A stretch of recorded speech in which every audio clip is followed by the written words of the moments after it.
दोस्तों, रूस और यूक्रेन के बीच युद्ध के 1209 दिन हो चुके हैं। ईरान और इजराइल के बीच युद्ध एक भयावह रूप ले रहा है। ईरान की तरफ से भी ज़बरदस्त प्रहार हो रहा है। हैफा बेन गुइर इंटरनेशनल एयरपोर्ट, और उनका दावा है कि न्यू एडवांस मिसाइल्स या न्यू मेथड इस्तेमाल कर रहे हैं, जिससे इजराइल रोकने में असमर्थ साबित हो रहा है। एक रिपोर्ट के हिसाब से ईरान के अंदर तौहीद टनल, जो बहुत ज़बरदस्त बनाया गया है, उसके अंदर भी मोसाद के गाड़ी पकड़ी गई है जिसमें ड्रोन थे। उनकी पूरी कोशिश थी कि उसे बर्बाद किया जाए, लेकिन असफल हो गए।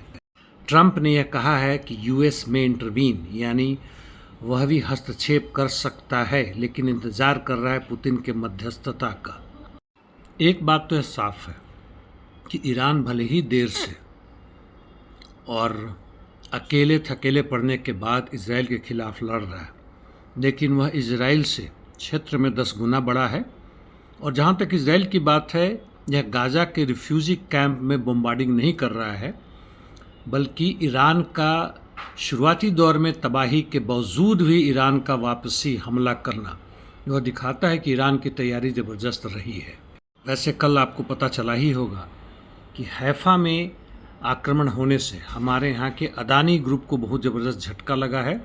वहाँ पे 1 से 2 बिलियन डॉलर का उनका पोर्ट बन रहा है, और दूसरे तरह के भी व्यापार और इंडस्ट्रीज़ हैं, और इसलिए यह बेचैनी ज़्यादा है। और यहाँ के कुछ भक्त लोग यह शोर मचा रहे कि हम इजराइल के साथ हैं, और एक अफवाह भी फैल रही है कि इजराइल की मदद से भारत शायद पाकिस्तान पर दोबारा युद्ध थोपेगा या छेड़ेगा। हालांकि इसके बारे में भी कुछ कहना मुश्किल है। संभवतः यह अमेरिका को नहीं मान्य होगा।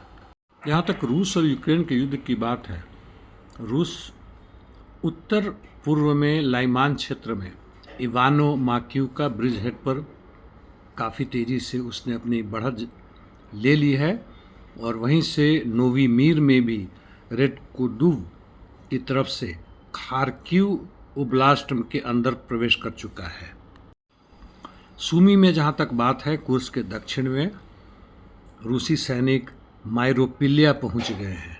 दूसरी तरफ सिवेर्स्क, टोरेस्क, दोनों जगहों में भी रूसी सैनिक आगे बढ़े हैं, और जहाँ तक पुक्रोवस की बात है, वहाँ से वो कॉन्स्टेंटिनिवका की तरफ काफ़ी तेज़ी से बढ़ रहे हैं, और दोनों के बीच में बहुत ज़बरदस्त रूप से मिसाइल, ड्रोन और आर्टिलरी का प्रहार जारी है।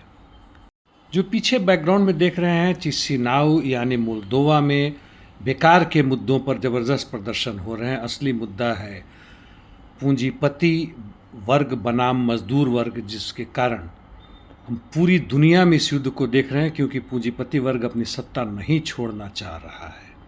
और यह देखिए किस तरह से पुलिस भी ज़बरदस्ती लोगों को गिरफ्तार कर रही है, और लोग मुफ्त में जेल जा रहे हैं या मारे जा रहे हैं। पूंजीपति वर्ग को सत्ता से हटाना ही एकमात्र रास्ता है पूरी दुनिया में शांति का। धन्यवाद दोस्तों।